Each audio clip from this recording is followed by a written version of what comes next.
నమస్తే అమ్మ. నమస్తే. శ్రావణ మాసం, అందులో కృష్ణాష్టమి రాబోతుంది. కృష్ణాష్టమి విశిష్టత ఏమిటి? అసలు ఎలా జరుపుకోవాలి? ఆ రోజు నియమాలు ఏంటి? శ్రావణ బహుళ అష్టమి రాత్రి జోరున వాన పడుతూ ఉండగా 12 గంటల సమయంలో కటిక చీకట్లో రోహిణీ నక్షత్రం ఉన్నటువంటి సందర్భంలో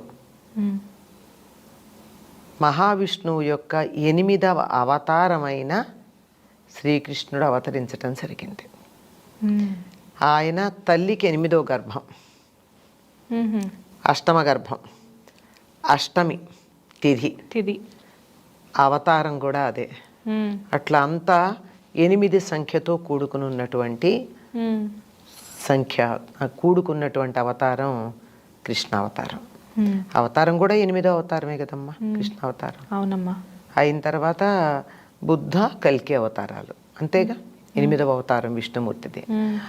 అలాంటి శ్రీకృష్ణుడు జన్మించినటువంటి సమయంలో ఎక్కడ జన్మించాడు? అసలు ఆయన వింతల్లోకి వింత ఏమిటంటే చెరసాలలో జన్మించాడు. ఎక్కడన్నా పుట్టింట్లోనో అత్తగారింట్లోనో మరో చోట జన్మిస్తారు, కానీ ఈయన చెరసాలలో జన్మించాడు.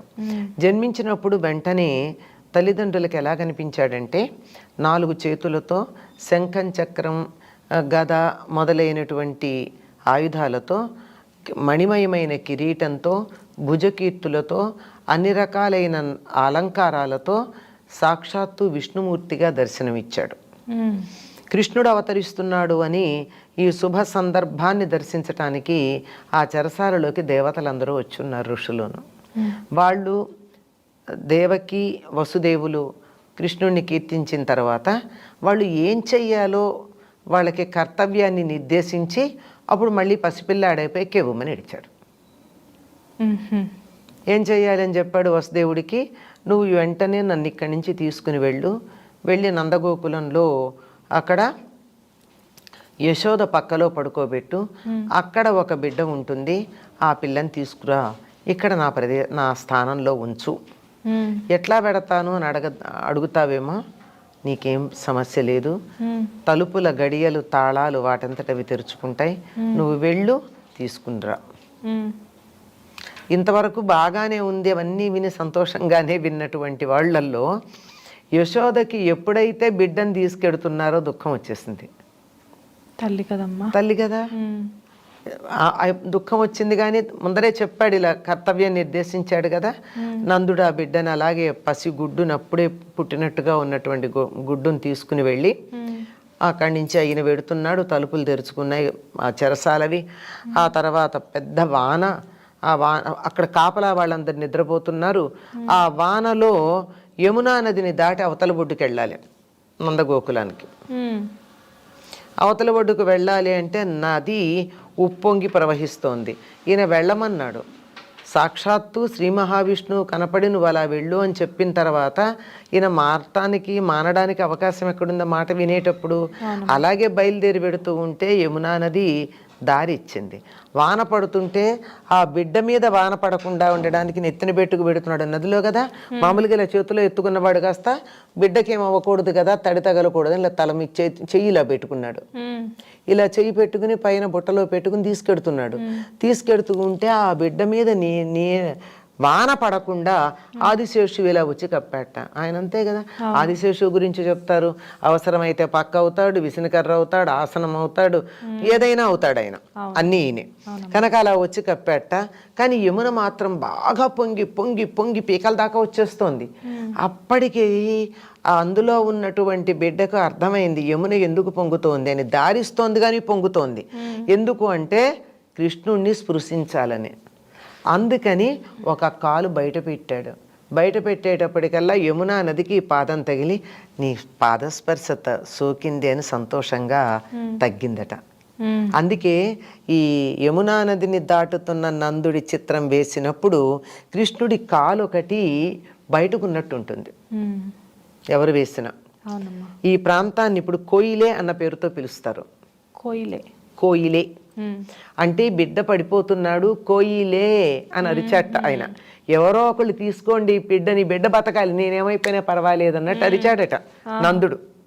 కోయిలే అనే ప్రదేశం ఉంది, అక్కడ యమునా నదిని నందుడు దాటినటువంటి ప్రదేశం. అది దాటిన తర్వాత తీసుకుని వెళ్ళి అక్కడ అందరూ అలాగే మత్తు నిద్రలో పడిపోయి ఉన్నారు. ఈ యశోద పక్కలో ఈ బిడ్డను పడుకోబెట్టి అక్కడ ఉన్నటువంటి ఆడపిల్లని ఎత్తుకుని తీసుకుని వచ్చి ఇక్కడ పడుకోబెడతాడు. ఇక్కడ పడుకోబెట్టంగానే ఆ పిల్ల కెబుమని ఏడ్చింది. కెబుమని ఏడ్చేటప్పటికి అప్పటిదాకా పడుకున్నటువంటి ఈ చెరసాల కాపలాదారులంతా లేచారు. అన్ని తాళాలు ఉన్నాయి, ఉన్నట్టున్నాయి. ఇది సమయం కాదు. 8వ నెలలో ప్రసవం అవడం అనేది సహజం కాదు. 8వ నెలలో పుట్టినటువంటి బిడ్డ బతకరు కదమ్మా. అవునమ్మా. ఇంకా 7వ నెలలో పుట్టిన వాళ్ళన్నా బతుకుతారు, కానీ ఇంక్యుబేటర్లో పెడితే 8వ నెలలో పుట్టిన వాళ్ళు బతకడం అపురూపం. ఇది కాదే, ఎందుకు ఇట్లా అయిందని కంగారు పడుతూ వచ్చాడు కంసుడు. వస్తే ఇక్కడ ఆడపిల్ల. సరే, యథాప్రకారం చంపడానికి ప్రయత్నం చేశాడు.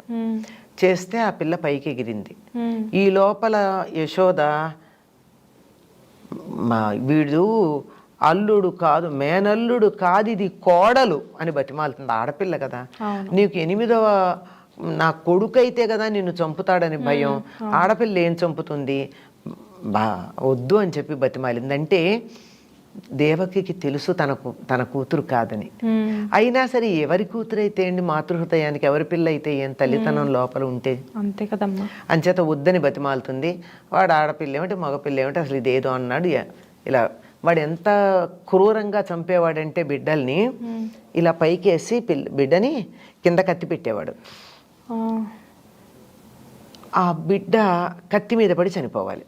ఇది అందరి బిడ్డల్ని వాడు చంపిన పద్ధతి. ఈ పిల్లను కూడా అలా పైకి ఎగరేశాడు. ఎగిరింది అక్కడే ఉంది, కిందకి రాల. అది నిన్ను చంపేవాడు వేరే చోట పెరుగుతున్నాడులే, నువ్వు నన్ను చంపలేవు అని చెప్పి అంతర్ధానం అయిపోతుంది. ఇది ఆనాటి సంఘటన, కృష్ణాష్టమి నాడు. ఈ సంఘటనను ఆధారంగా చేసుకుని ఈ మధ్యకాలంలో ఒక పోస్ట్ చూశానమ్మా, చాలా బాధేసింది నాకు. ఏమంటే, ఎంత మేల్ చావనిస్టిక్ సొసైటీ మనది. కృష్ణుడు పుట్టినరోజు గురించి చెప్పారే తప్ప ఈ యోగమాయ పుట్టిన దాని గురించి ఎవరు మాట్లాడలేదు, దాన్ని చంపిన దాని గురించి ఎవరు మాట్లాడలేదు అని చెప్పి ఒక పోస్ట్ పెట్టారు. నాకు చాలా బాధ అనిపించింది. ప్రతిదానిని మనం ఇలా కూడా చూడగలమా అని. యోగమాయ గురించి మాట్లాడలేముంది, మేమిద్దరం ఒకటే అని చెప్పిందిగా యోగమాయ. కృష్ణుడు పుట్టాడు అన్నప్పుడు యోగమాయ లేకపోవడం ఏమిటి? దాన్ని చెప్తారు, ఇక నుంచి నువ్వు కాత్యాయని అన్న పేరుతో ఇక్కడుండి అందరి చేత ఆరాధించబడతావని కృష్ణుడు చెప్పాడు. గోపికలందరూ కాత్యాయని వ్రతమే చేశారు. అది పుస్తకాలు చదవం కదా, పుస్తకాలు చదవకుండా అక్కడ హియర్సే అంటారే, వినికిడి పట్టుకుని మాట్లాడేటటువంటి మాటలు. అక్కడేమీ ఆ బిడ్డ చనిపోలేదు. దాన్ని మనం కృష్ణాష్టమిని కృష్ణుడు పుట్టిన రోజుగా కాక యోగమాయని చంపిన రోజుగా మనం భావించాలి అని చెప్పిన దానికి మనం దాన్ని ఏ రకంగా అర్థం చేసుకోవాలో చూడండి. యోగమాయ ఏం చనిపోలేదు, ఆవిడ అంతరిక్షానికి ఎగిరింది, వెళ్ళి అక్కడ ఉంది, వాళ్ళందరి చేత పూజించబడింది. కృష్ణ సోదరి ఆవిడ, కృష్ణ సోదరిగా ఆవిడికి కూడా ప్రాధాన్యం ఉంది, లేకపోవడమేం లేదు. ఆవిడకున్న నామాల్లో కృష్ణ సోదరిని కూడా ఉంటుంది. ఇంకా గట్టిగా చెప్పుకోవాలంటే చేతైతే చెయ్యండి, ఇలా బాధపడే కన్నా ఈనాడు యోగమాయ ఆవిర్భవించిన రోజని చెప్పి పండగ చేసుకోండి. ఎవరన్నా వద్దన్నారా? కృష్ణాష్టమి రోజేనా? అదే కదా, ఇద్దరు జన్మించింది ఒక రోజే. అవునమ్మా. అది అలాగా చాలా అద్భుతాలు జరిగినటువంటి అద్భుతావహమైనటువంటి జన్మ శ్రీకృష్ణుడిది. అంటే పుట్టంగానే తన విష్ణుమూర్తి యొక్క రూపాన్ని చూపించి తల్లిదండ్రులకి వారు ఆచరించవలసిన కర్తవ్యాన్ని నిర్దేశించినటువంటిది. అలా కర్తవ్య నిర్దేశం తల్లిదండ్రులకు చేయడమే కాదు, జీవితం అంతా కూడా కర్తవ్య పాలనకే పూర్తిగా ఆయన అంకితం చేసినట్టుగా కృష్ణుడి జీవితం చూస్తే తెలుస్తుంది మనకి. ఓకే, అంటే అసలు ఇప్పుడు కృష్ణాష్టమి సెలబ్రేషన్స్ చాలా మంది జరుపుకుంటూ ఉంటారు. అవునమ్మా. అసలు జరుపుకునేటప్పుడు అసలు ఏం చేయాలంటారమ్మా ఆ రోజు? నిజానికి కృష్ణాష్టమిని ఒక వ్రతంగా జరుపుకునే పద్ధతి ఉంది. ఆ కృష్ణాష్టమి వ్రతం జరుపుకునే వాళ్ళు కృష్ణాష్టమి ఏ రోజు రాత్రి అష్టమి ఉంటుందో ఆనాడు ఉదయం నుంచి ఉపవాసం ఉంటారు. ఎందుకంటే ఏ స్త్రీ అయినా ప్రసవానికి వెళ్ళబోయే ముందు భోజనం చేయదు. అవునమ్మా. కడుపు ఖాళీగా ఉంటేనే తేలిగ్గా అవుతుంది, నొప్పులు బాగా వస్తాయని. అందుకని ఎవరికి వాళ్ళు తమని తాము దేవకిగా భావించుకుని ఉదయం నుంచి రాత్రి రాబోయే ప్రసవం కోసం ఎదురు చూస్తున్నట్టు. ఆడ మగ సంబంధం లేదు ఇక్కడ. మళ్ళీ మగవాళ్ళు కూడా అందరూ ఉపవాసం ఉంటారమ్మా. కూడా ఉండొచ్చు. ఉండొచ్చు కదా, ఉంటారు. ఉండకపోతే తప్పే తప్ప, ఉండొచ్చు అని ఏం కన్సెషన్ కాదు, ఉండాలి. మానేశారు తప్ప మనం ఏం చేస్తాం? అయ్యో కృష్ణుడు వాళ్ళకి దేవుడు కాదా? అంతే కదా. కృష్ణాష్టమి వాళ్ళు చేసుకోరా? ఆడవాళ్లే పరిమితమా? కాదు, అందరూ అలా ఉండి, సరే ఏ పండగ చేసుకున్నా మనం ఇల్లు కడుక్కోవడం, శుభ్రంగా చేసుకోవడం చేస్తారు. తమిళ ప్రాంతంలో ఒక అలవాటు ఉంది. ఏమిటంటే మనం మామూలుగా ఇల్లు కడుక్కుని ముగ్గులు వేసుకుంటే వాళ్ళు మాత్రం కృష్ణుడి పాదాలు వేస్తారు. గుమ్మంలో నుంచి లోపలికి మందిరం దాకా వచ్చేటట్టుగా కృష్ణుడి పాదాలు వేయడం అక్కడ అలవాటు. ఎవరి అలవాటు వాళ్ళది, ఎవరి ఇష్టం వాళ్ళది. ఒక అందమైన అలవాటేగా, మనం ఆనందం చూద్దాం, బాగా ఉందని సంతోషిద్దాం. ఇప్పుడు మన దగ్గర కూడా చాలా మంది అలా జరుపుకుంటున్నారు. అదేమ్మా, ఎక్కడైనా ఒకటి బాగుంది అనిపిస్తే మనం అనుసరిస్తాం. తెలుగు వాళ్ళకున్న గుణం ఏమిటంటే ఇతరులు ఏదైనా బాగా చేస్తే అనుసరిస్తాం, మనకు మంచిదైనా వదిలేస్తాం. రెండూ ఉన్నాయి. మంచిదే, అనుసరించడంలో తప్పేం లేదు. రోజంతా ఇలా ఉపవాసం ఉన్నాక ఈ సమయంలో కృష్ణుడినో తలుచుకుంటూనో, కృష్ణనామమో లేకపోతే విష్ణు సహస్రనామమో ఏదో చేసుకుంటూ పిండి వంటలు చేస్తారు. కృష్ణుడు బాలకృష్ణుడుగానే మనకి చాలా ఇష్టం. గోపీకృష్ణుడు, పార్థసారథో అన్న దానికన్నా. అందువల్ల కృష్ణుడంటే ఒక విగ్రహంలో ఉన్నాడా? అందరి పిల్లల్లో లేడు. పిల్లలందరూ కృష్ణుడు రూపాలే కదా. అందుకని ఆ పిల్లలకందరికీ సాయంకాలం పూజ చేశాక ఈ చేసిన పిండి వంటలన్నీ పిల్లలకి పెడతారు. రకరకాల పిండి వంటలు పిల్లలు తినేవి, పాలకాయలు, కజ్జికాయలు, చేగోడీలు, ఇలాంటివి అనమాట. ప్రత్యేకించి ఇదే పిండి వంట చేయాలి అన్న నియమం ఏమీ లేదు. పిల్లలు తినేవి బాగా. కొన్ని పెద్దవాళ్ళు తినేవి ఉంటాయి కదా, హల్వాలు లాంటివి అనుకో. పిల్లలు ఏం తింటారమ్మా? వాళ్ళ కరకరలాడుతూ కొరికేటటువంటివి, ఇక్కడి నుంచి పట్టుకెళ్ళి ఆడుకుంటూ మధ్యలో తినేవి, చేతికి అంటనివి వాళ్ళకి కావాలి. అవునమ్మా, పిల్లలు తినేవి అవే కదా. అట్లాంటివి చేసి పిల్లలకి అందరికీ పెట్టడం, ఇంకా పూజలు భజనలు ఇవన్నీ చేస్తూ రాత్రి 12 గంటలు అయ్యే వరకు పూజలు చేస్తా. దానికన్నా ముందు పూజ మొదలుపెట్టి పూజ చేసి 12 అవగానే కృష్ణుడు ఆవిర్భవించాడు అని చెప్పి ఉయ్యాల్లో వేసి ఊపుతారు. ఇంకా సంప్రదాయం తెలిసినటువంటి వాళ్ళు చంద్రుడికి అర్ఘ్యం ఇస్తారు. కృష్ణుడు పుట్టాడు అనగానే అయిన తర్వాత కొంతమంది పడుకుంటారు. ఉండలేని వాళ్ళు, లేని వాళ్ళు కొనసాగిస్తారు ఆ భజనలు పూజలు అవి.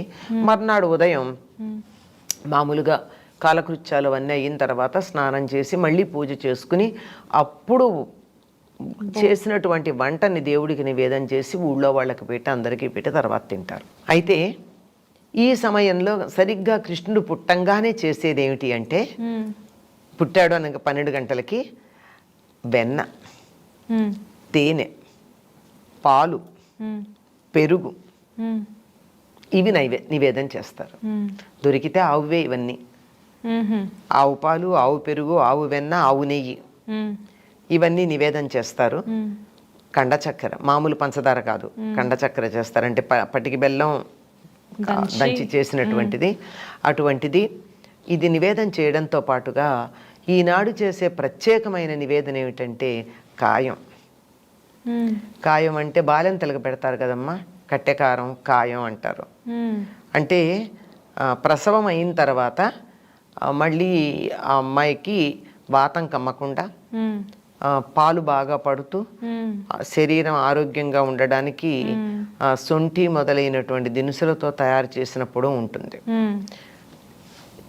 దాన్ని కట్టెకారం లేక కాయం అంటారు. బాలింతలకి తప్పకుండా పెడతారు, చాలా వేడి చేస్తుంది అది. అందుకని ఏం చేస్తారు, దాన్ని నేతిలోను బెల్లం వేసి నీటితో కలిపి పెడతారు. బాగా రుచికరంగా, ఘాటుగా రుచికరంగా బాగుంటుంది. ఎప్పుడైనా అవకాశం దొరికితే వదలకండి, తినండి, చాలా రుచిగా ఉంటుంది.